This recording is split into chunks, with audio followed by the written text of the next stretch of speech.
You're listening to Denver Wine Radio, the podcast about Colorado wine. My name is Paul Bonaquisti. I'm the winemaker at Bonaquisti Wine Company, an urban winery I launched back in 2006 in Denver, Colorado, where I've been making and learning about wine ever since.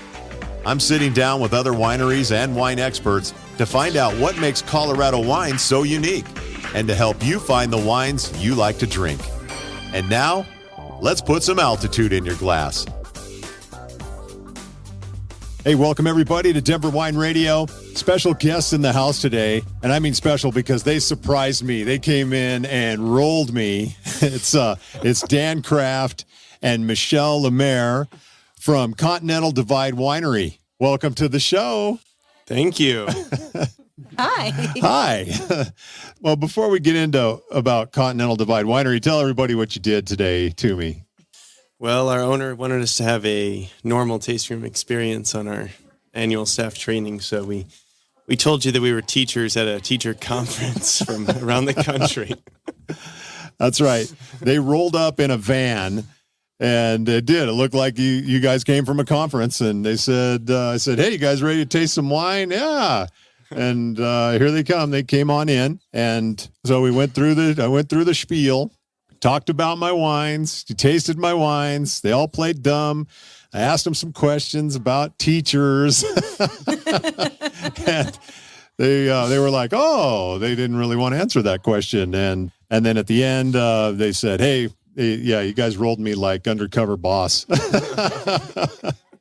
So, all right. Well, welcome to the winery and welcome to Denver Wine Radio. It's glad to have you. Thanks for taking a few minutes to talk about Continental Divide. So tell me all about Continental Divide Winery. Absolutely. So it was started in 2016 by two families. We had the Hutchison Bryan families, who are both the husband and wife, were both professors in CU Boulder. And then the Maltzman family, who splits their time between California and Breckenridge. And they just had randomly met a few years before that. And they both had two girls and two Australian shepherds and couldn't help but become friends. And they discovered they both loved wine, too, and eventually decided to make a winery in Breckenridge. And we would produce the wines in Fairplay, but then sell them in Breckenridge, and got a big wine club really quick and became the world's highest altitude winery, which is kind of a fun fact as well. So give me the altitude in Breckenridge. Yeah, so Breckenridge is about 9,600, and then Fairplay is a 9,900. Wow. But then the first harvest we did at Kent's House, which is near Alma, so that was the 10,300 number. Oh, that's all of those really? elevations are actually higher than any of the highest ones in South America or China that I've been able to research. Wow, that's amazing. Yeah. So Fairplay is where you make the wine. That's where the winery is. Okay, and how far for those that aren't familiar with the mountain towns? How far away is Breck from Fairplay? It's about 23 miles or half an hour drive over the Hoosier Pass, which is 11.5, and Continental Divide goes across that as well. So, Dan, you're the winemaker, correct? And Michelle, you're the tasting room manager. Yeah, that's correct. I think one of the other fun facts that we have about the winery is that we actually have a location on both sides of the Continental Divide, which is pretty cool. Yeah, that is amazing. So... so the flow, so when you pour a glass of wine on the western slope, which way does the wine flow? And then when you pour it on the eastern slope, yep. Hey, whatever. That's the glass. Okay, good. That's our Continental Divide humor right there, or mine anyway. All right, so you're not growing grapes at 9,600 feet, obviously. Definitely not. Yeah. So where do you source fruit and all that? Yeah, we've sourced mostly out of Colorado, mostly Grand Valley AVA, and work primarily with Kaibab Sauvage and Colorado Vineyard Specialist.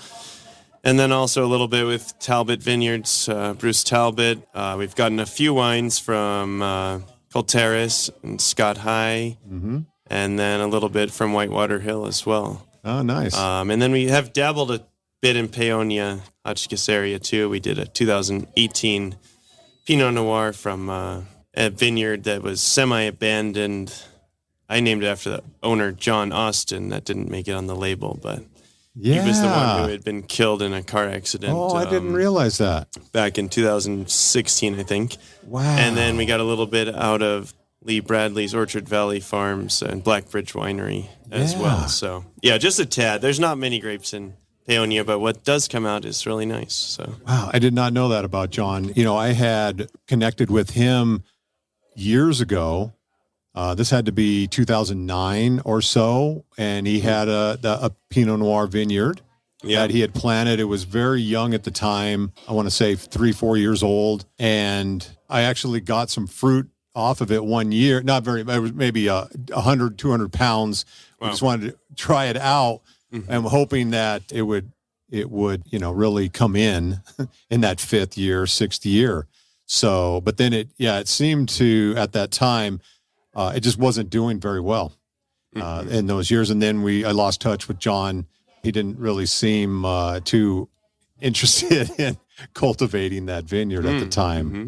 Yeah, I know. After he died, the real estate agent was trying to actually manage the vineyard in 2017. And yeah, not easy, but I was still in Washington at that time, and I thought about trying to source the grapes even then and have my dad drive them up to Washington. Oh, wow, yeah. It didn't work out. But then in 2018, Kent was able to get in touch with the new owners, and we did pull that off. So it was very different. Yeah, by that year, the drought year as well, it was very tannic, really dark, wow, yeah. A lot of acid and alcohol. Really kind of unlike how you would expect a Pinot Noir to be.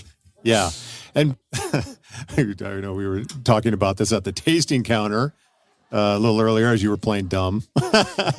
But yeah, Pinot Noir doesn't really grow in Palisade, although I've made it from a particular vineyard that actually got wiped out with the freeze in 2020, October 2020. I had tinkered with it a little bit from Paonia, and that's actually where it does grow.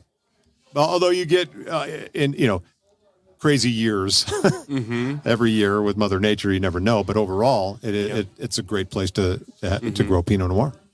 Definitely, yeah. That 5 to 7 degrees cooler and the different soils, makes a huge difference. So your background so you came from Washington? Is that where you're from originally? I am originally from Grand Junction, and then I studied at Colorado College undergrad.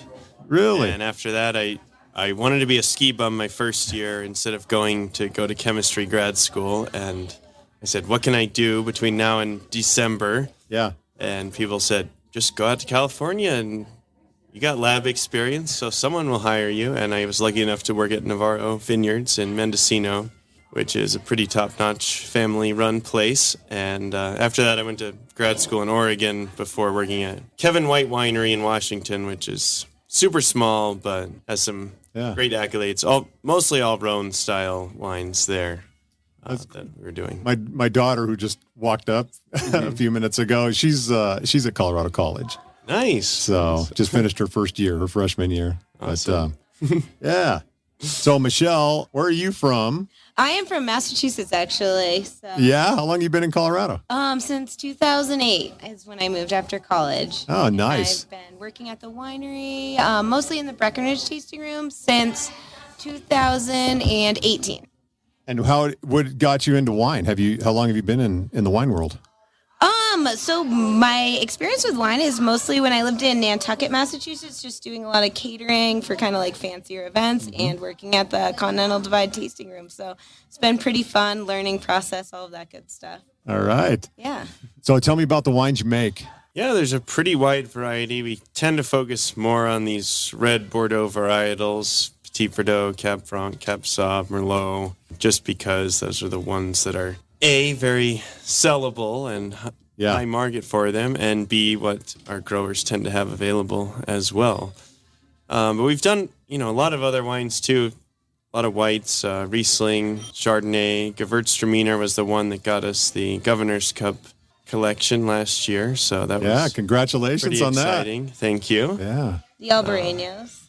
Albarino is definitely the cult club favorite, which sadly Kaibab doesn't have for us again this year, but hopefully in 2023 we'll be back to getting some of that. Yeah, good. I hope so. Let's talk about the tasting room experience in Breckenridge versus your Fair Play location. So what's it like when I come in? Yeah, well, I'll talk about the Fairplay one, and then Michelle can cover Breck. But Okay. In Fairplay, it's a little different, pretty slow. Not many people know that we're there, even though it's right on the side of the U.S. Highway 285. That's where we have our cellar, all of our equipment. We use a 1970s old German press, a newer destemmer, and then we like to give tours, show them around and see the cellar. But then we also have a customized tasting experience just because we can afford to do that given the lack of people over there in Fairplay, also known as South Park, for those who have seen the TV show. Yeah.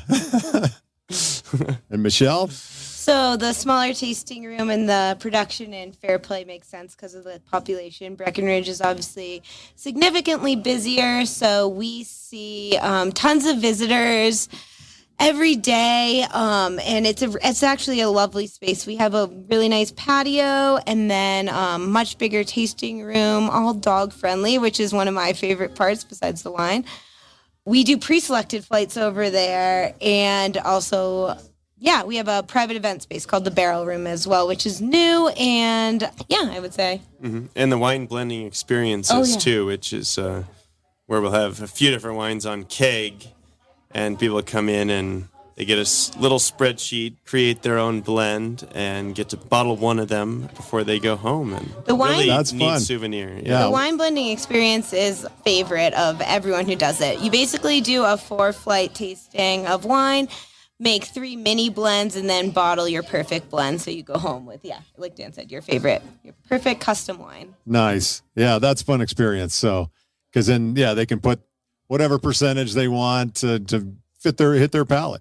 Mm-hmm. Exactly. So, very and cool it is stuff. amazing how sometimes, you put, and any winemaker knows this, but sometimes you put 2 or 3% of something in and it's a drastic change.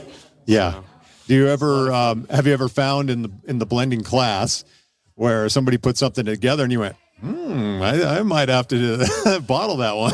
Yeah, there's been a couple of times I have those ideas, but I'm sort of at heart more like those folks we actually just visited at Balistreri, where I want it to be a single vineyard, really pure ideal, but obviously not every wine can do that. So Nice. Fun to play around with the blends as well as have a couple of single vineyards. Yeah, like the Pinot Noir I mentioned. All right. Well, I'm getting it's time to go. The wrap up. You're going to head to the next winery and pull another trick. You're going to bum rush them too. So, well, thank you for coming on today. I really appreciate it. I encourage anyone, if you're traveling through the mountains, you're in Breckenridge, you're in Fairplay, you got to stop by Continental Divide Winery and check out your stuff. I can't wait. I got to stop by.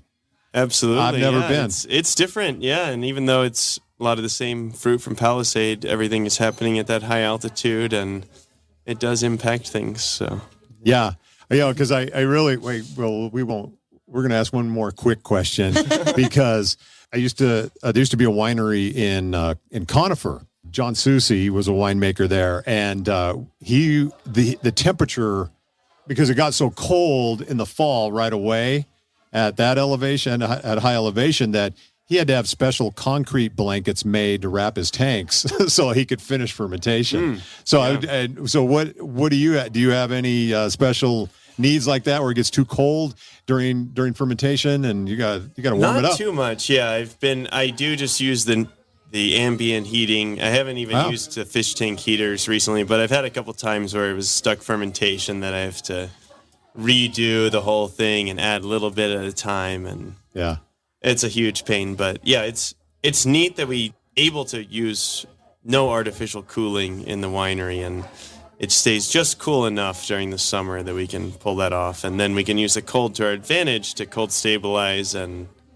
things like that. All right. During the colder months. Well, good. Yeah. All right. Dan Kraft, winemaker, Michelle Lemaire, tasting room manager from Continental Divide Winery. Thank you for coming down to Denver Wine Radio today. Thank you, Paul. Thank you. I can't wait to come back. I think I'm going to try to make your vinyl. Oh, yeah, that's right. I come for Vinny and vinyl or even live music. So, all right. Thank you. You're welcome. Cheers. That's our show for this week. Thank you so much for listening to Denver Wine Radio. Your homework for the week is to go out and taste some Colorado wine. If you have any questions or comments, or just want to let us know what you're drinking, go to denverwineradio.com, where you can email us or leave us a voice message. We'd love to hear from you. And remember, put some altitude in your glass. Produced and distributed by the Sound Off Media Company.